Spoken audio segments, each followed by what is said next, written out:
Welcome back. If you just joined us, you're watching the news at 10 on Channels Television, live from Lagos. A reminder of our top stories. Former President Olusegun Obasanjo criticizes APC for allegedly promoting a Muslim presidential ticket for 2015. PDP sweeps council election in Delta State, wins in 22 local government areas of the 25. And 24 European banks fail stress tests of their finances, may be shut down after 9 months.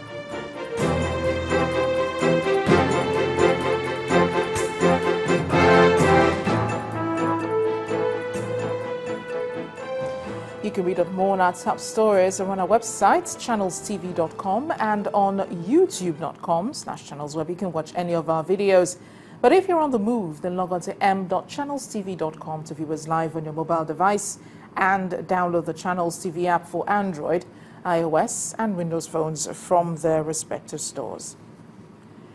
We also encourage you to interact with the Channels Eyewitness feature on our Android, iOS, and Windows 8 platforms. So if you have pictures or videos that you'd like to share with us, tap the application on your device, swipe to reveal the Eyewitness menu, and follow the instructions. Internally displaced persons in camps around Gombe State, northeast Nigeria, are in dire need of medical attention, especially for their children and women. They're crying out for urgent government intervention. A visit by Channels Television to one of the IDP camps at Wuri Juli in Ikot local government area revealed that most of the children are suffering from various illnesses. This is Wuri Juli camp, located in Ikot local government area of Gombe State, northeast Nigeria. Over 14,000 persons displaced from Adamawa, Borno and Yobe states are currently seeking refuge here. This follows attacks on their communities by the Boko Haram sect that have rendered several of them homeless. They say they need assistance and are seeking medical attention. Initially, when we started the camp, we were about 1,632. But unfortunately, now the number has reduced drastically from 562. The statistic was saying about 14,000 displaced persons. But the camp could only accommodate about 1,000, meaning about 13,000 were in neighboring towns and villages. If we'll be able to identify these people in the communities and extend our hand of help to them, can be done. When they say don't go blind. More sympathetic is the case of this 2-year-old child, Fatima Zainab. She has lost her sight after suffering from measles while in camp. The mother is appealing for assistance.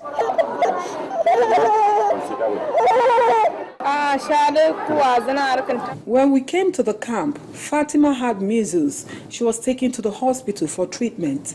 Instead of her condition improving, she got worse and it affected her sight. She can no longer see.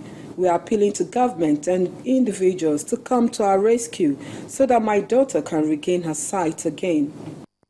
Away from the camp in Ikot to Dadinkowa village in Yamautu local government area, also in Gombe, is where the district head of Gulani local government area in Yobe State now resides with his relatives. He has been here for the past 2 months. Jibrin Grima Gulani narrates his ordeal but wants government to intervene in their plight. When they engulfed Yajumbuni, they now started coming to our area. So many of us decided to leave because they are coming and they are well-armed combat aggressive. This is why we decided with my family, my member family and all to vacate the area and come here. So all of us have our farms and we could not even go to the farm and weed and do all things. All we are appealing to government is to see how they can do and get away with this madness that's happening, killing people, slaughtering people. So we appeal to government to please render some assistance to all of us. There are others who are concerned about the plight of these affected victims. they have brought relief materials to them. As the human cost in the nation continues to rise, it is expected that all efforts being made to quell the violence will soon yield enduring solutions that would stop the sufferings of these Nigerians who are in their own homeland. On to building infrastructure, the Kaduna State Governor Mokhtar Yero has denied abandoning any projects that he inherited from his predecessor, the late Prt2. The governor had been accused by people in the southern part of the state of abandoning some projects, but in his replies, he insists his administration does not encourage project abandonment. Governor Yero made the clarification while commissioning some completed roads and inspecting ongoing ones in the northern part of the state. He explained that some of the road projects awarded by his predecessor across the state have been completed, while some are at various stages of completion. A few others, he says, have been revoked and re-awarded to a new contractor, while his administration has also awarded 8 additional road projects, estimated at the cost of 4.6 billion naira. And whether we continue with this project now or we refuse to do it, in the near future we must do this project. So it is better for us economically, socially and politically. It is important that we continue with all the projects that we have as long as it's for the benefit of the people. We wonder there is a difference between this road and the one in Lukoro. The one in Lukoro is they call it, the engineers call it surface dressing, while this one is asphalt, and there is a very, very big difference. And one wonders why the difference. Just like the way the commissioner has highlighted or mentioned, this should be like a shortcut or a bypass. Anybody who's coming from Samaru and wants to go to Kaduna or wants to go to Kano and wants to avoid the overhead bridge and the hold-up that we have in that area, which very soon government is also looking at that site and find a lasting solution to see that we does not continue to have that hold-up. So anybody who wants to go to Kaduna or wants to go to Kano or wants to enter Zaria or anywhere around this area doesn't need to go under the bridge or above the bridge, on top of the bridge. Can easily use this site or this road within 5, 6, 7 minutes. You are able to connect to wherever you want to. Kaduna State's Governor Mokhtar Yero. Residents of Ikot in Gombe at 8 miles in Calabar municipality have drawn attention to the road linking them to neighboring communities, which has split into 2. They're complaining that the construction of the road, newly completed NDDC road, that is, was shabbily handled, resulting in its rapid destruction by erosion. Our community report tonight takes us to the community and others in Calabar metropolis, which have been ravaged by floods. Etisala, now you're talking.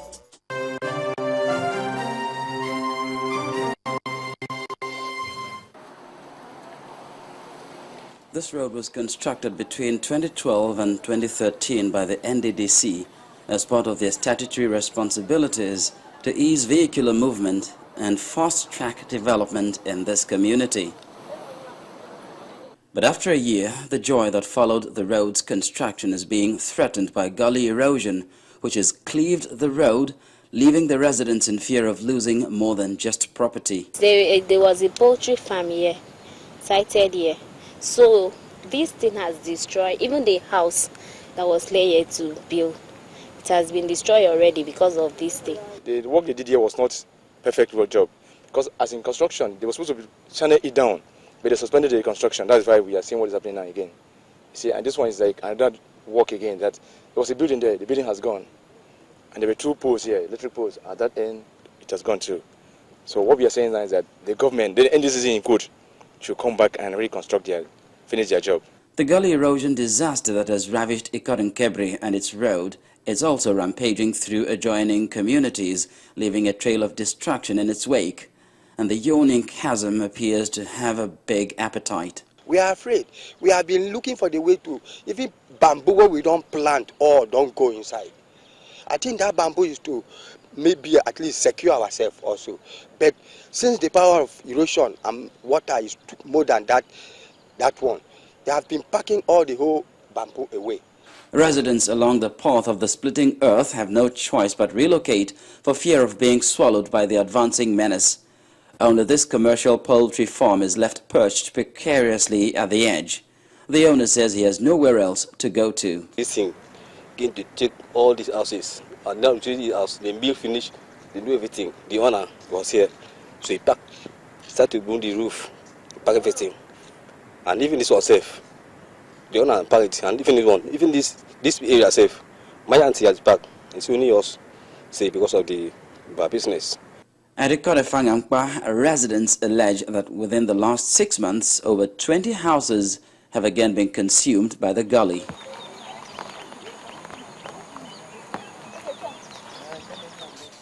Nature may be having its destructive way unchecked, but the Cross River State government blames the situation on undisciplined human activities. Much rain is falling than usual, even up to Ogoja, the northern part of Cross River State.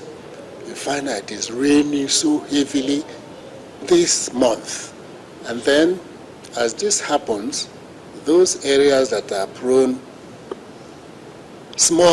to such environmental hazards are now more prone because the man has abused the environment. In the midst of a looming disaster, there appears to be light at the end of the tunnel in form of an agreement signed between the state government and the World Bank for construction work to commence once the rains subside. The people have been mobilized. We are not waiting for good season. Since most of the interventions are going to be construction work, so you can't embark upon construction work in this season. So as soon as the rain stops, work will start in NDDC. In fact, the contractors are standing by. Meanwhile, the residents of erosion-prone areas will definitely be losing a lot of sleep because they are the hapless losers in this uneven battle of man versus nature.